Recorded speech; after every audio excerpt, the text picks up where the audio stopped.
First contact shock.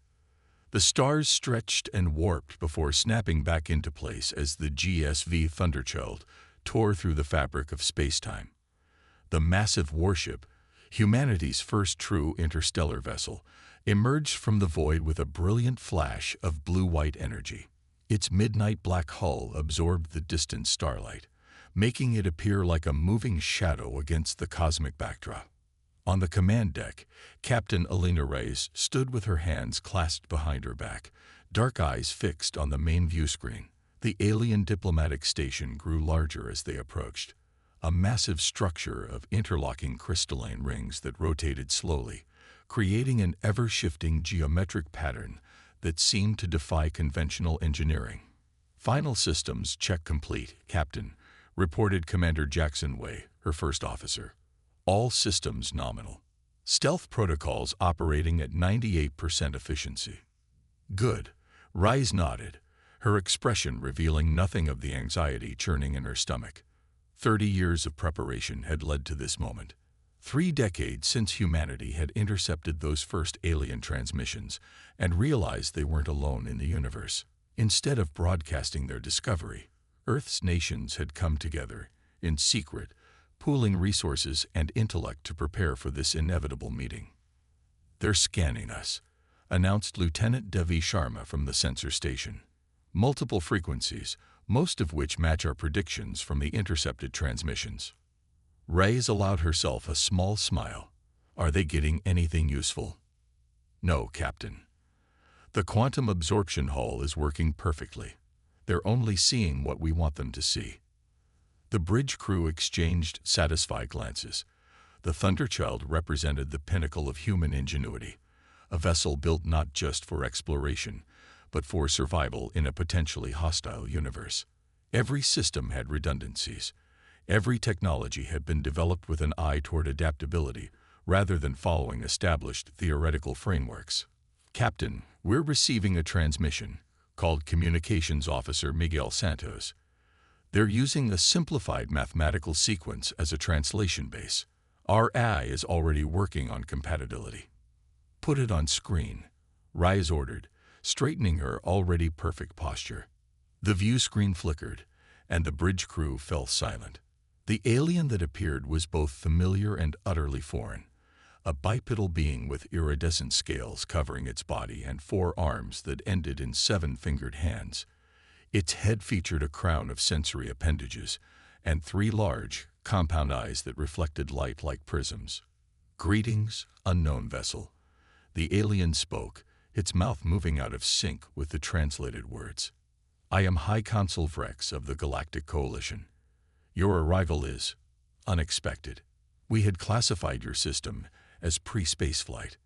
Captain Reyes stepped forward. "I am Captain Alina Reyes of the global space vessel Thunderchild, representing the United Earth government. We apologize for any surprise. Humanity prefers to make proper introductions." The alien's sensory crown vibrated, a gesture the crew would later learn indicated profound surprise. "How curious. Your vessel's design is unlike any first-contact ship we have encountered before. It appears to have significant defensive capabilities." "The universe is vast and unknown, High Consul," Reyes replied smoothly. "We believe in being prepared for all possibilities while hoping for the best." There was a pause as the alien seemed to process this.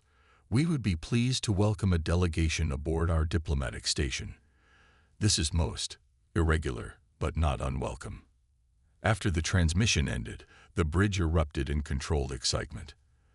"They had no idea we were coming," Lieutenant Commander Yuki Tanaka, head of security, said with quiet satisfaction.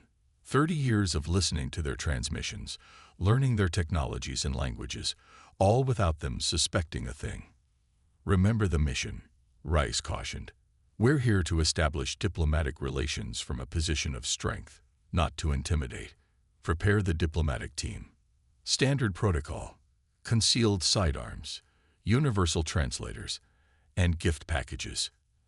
As the crew prepared for the historic meeting, Reyes moved to the large viewport at the side of the bridge. The alien station loomed larger now, its crystalline structure catching and reflecting starlight in beautiful, complex patterns. "Nervous, Captain?" asked Dr. Ibrahim Hassan, the ship's chief science officer, as he joined her by the window. "Cautious," she corrected. "Everything we know about the coalition comes from intercepted transmissions. What we're about to learn firsthand could change humanity forever, or confirm what we already suspect." Ibrahim responded, "That they're just people in their own way. Different biology, different history, but still people with the same fundamental drives."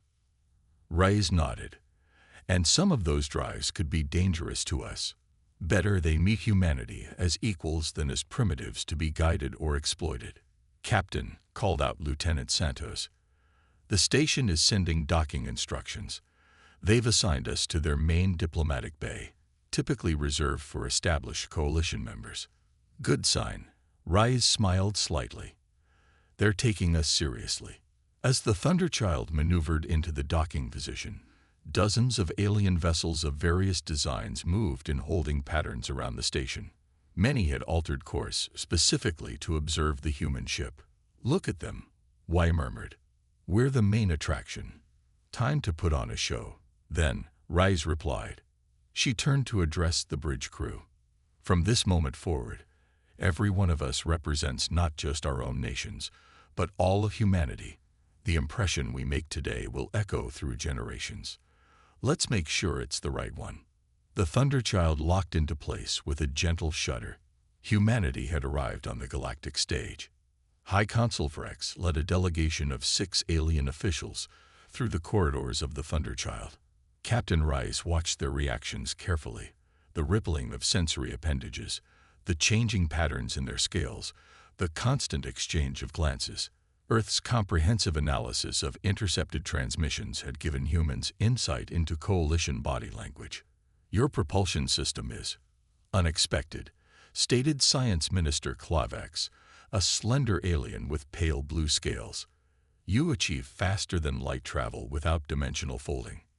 Chief Engineer Olafsson, a tall Norwegian woman with braided red hair, nodded. "We manipulate gravitational fields to create localized space-time distortions. It allows us to effectively surf on waves of compressed space." The aliens exchanged rapid clicks and whistles that their translators didn't convert. "Is something wrong?" Reyes asked innocently. "Not wrong," Vrex replied, sensory crown vibrating. "Merely surprising. Your approach is considered theoretically inefficient by our standards. But it works," Olafsson said with a shrug. "And we can repair it anywhere with locally sourced materials. No need for specialized exotic matter." The tour continued through the ship's laboratories, where human scientists demonstrated materials that changed properties based on electrical stimulation, biological interfaces that merge organic and mechanical systems, and weapons that used principles the aliens clearly found baffling. "You developed kinetic acceleration weaponry?" asked Defense Minister Grath, a heavily built reptilian being, as they observed a demonstration of the ship's point defense system. "Most species abandon such approaches once they discover energy weapons. We find that diversity in combat systems provides tactical advantages," Security Chief Tanaka explained. "Energy weapons can be deflected or absorbed. Physical projectiles moving at relativistic speeds are harder to defend against." In the hydroponics bay, the aliens marveled at Earth's genetically modified plants that served multiple functions simultaneously, producing food, recycling air, processing waste, and manufacturing basic medicines. "Remarkable integration," murmured the Coalition's biology expert, touching a leaf gently. "You merged these functions rather than creating specialized systems for each task." "Earth has limited resources," Dr. Hassan explained. "We learned to make each system serve multiple purposes." By the time they reached the bridge, the aliens' attitudes had visibly shifted from polite curiosity to genuine amazement mixed with what Reyes recognized as concern. "Your species developed all this technology independently?" High Consul Vrex finally asked directly. "We had no choice," Reyes replied simply. "Until today, we were alone." the alien's middle eye fixed on her intently. Most species follow predictable technological development paths, Captain Reyes. They build upon discoveries in a relatively linear fashion. Your people seem to have taken unexpected turns at every opportunity. Necessity breeds innovation, High Consul, and humans have always been very good at finding themselves in dire necessity. As the tour concluded, Vrex turned to Rice with a formal gesture that their intelligence had identified as indicating serious diplomatic communication. The Coalition Council will be most interested in establishing relations with Earth, the alien said. Your unique perspective could be valuable to us. We would be pleased to welcome your diplomatic team aboard the station for formal discussions. We look forward to it. Rice nodded. The Thunderchild is merely our diplomatic vessel. Earth has much more to offer in terms of cultural exchange and technological cooperation. The alien's sensory crown stiffened momentarily. There are more ships like this. Of course, Rice replied casually. With different specializations. The Thunderchild was designed specifically for first contact scenarios. After the aliens had departed, Commander Wei joined Rice in her ready room. They were shocked by our technology, Wei observed, pouring tea for them both, particularly our approaches to propulsion and weapons. They expected primitives, Rice said, accepting the cup. Instead, they found equals, or at least a species that could potentially become equals. Did you notice how their body language changed when they saw our materials laboratory? Fear. Concern, at minimum, Rice nodded. We don't follow their expected patterns of development. That makes us unpredictable. Is that good or bad? Rice sipped her tea thoughtfully. Both. In diplomacy, predictability can be a weakness, but it can also make others nervous. Through the viewport of her ready room, they could see the crystalline alien station glittering against the starry background. Vessels of countless designs moved around it, some sleek and clearly military, others bulbous and presumably commercial. We've worked so hard to get here, Wei said quietly. To be among the stars. Reyes nodded. And now we need to work even harder to secure our place among them. Proving ground. Captain Rice stood in the great council chamber of the Galactic Coalition, surrounded by 23 alien representatives seated at a massive circular table. The chamber's sweeping windows revealed the vast starscape beyond, with the Thunderchild visible in its docking position, sleek and dark against the stars. 3 days of diplomatic talks had progressed better than expected. Initial wariness had given way to genuine curiosity about humanity's unique approaches to technology and social organization. Several coalition species had already proposed trade agreements. Earth's proposal for medical technology exchange is particularly interesting, noted Ambassador Zrel, a gaseous being contained within a transparent environment suit. Your approach to cellular regeneration differs significantly from coalition standard practices. We would be pleased to share our research, Rice replied, in exchange for navigational data regarding sectors adjacent to our solar system. Defense Minister Grath, who had remained skeptical throughout the negotiations, leaned forward. This brings us to a delicate matter, Captain. Your vessel's obvious military capabilities raise concerns about human expansion intentions. Reyes had been expecting this. The Thunderchild was designed with defensive capabilities because we didn't know what we might encounter. Earth has no territorial ambitions beyond establishing colonies in unoccupied systems. Yet you arrive with weapons capable of. A piercing alarm cut through the chamber, red emergency lights pulsing along the walls. Holographic displays materialized above the council table, showing 5 unidentified vessels emerging from faster-than-light travel near the station. Proximity alert, announced the station's automated system. Unidentified vessels approaching. Weapon signatures detected. The alien counselors erupted in a cacophony of their native languages before the translators could catch up. Razak marauders, hissed Grath, scales darkening with alarm. They've been raiding coalition outposts for months. Our defense grid requires 3 minutes to fully activate. Through the chamber windows, Rise watched as the 5 attacking ships, angular, predatory vessels with glowing weapon ports, accelerated toward the station. Without hesitation, she activated her communication implant. Thunderchild, battle stations. Defend the station. Authorization Rise Alpha 7. The council chamber fell silent as the alien stared at her. Captain, please remain calm, High Consul Vrex said, his translator struggling to maintain a steady tone. Our defense cruisers will launch momentarily. Your ship should maintain its current position to avoid. The rest of his sentence died as the Thunderchild smoothly detached from its docking clamps and moved with startling acceleration, positioning itself between the station and the incoming attackers. What are your people doing?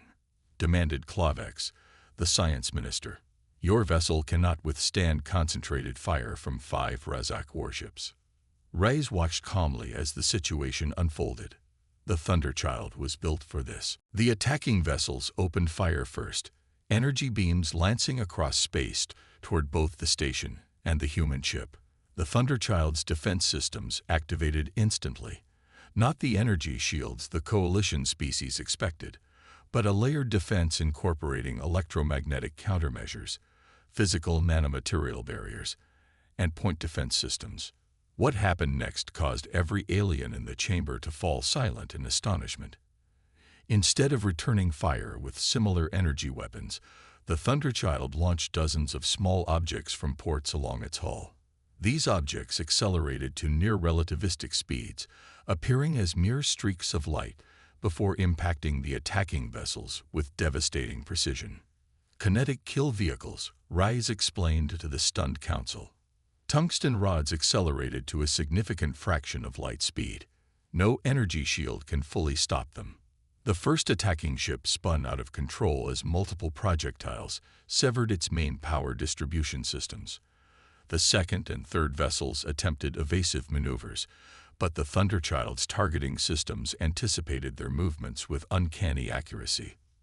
How are they hitting critical systems? Whispered one counselor to another. Those ships have active stealth technology.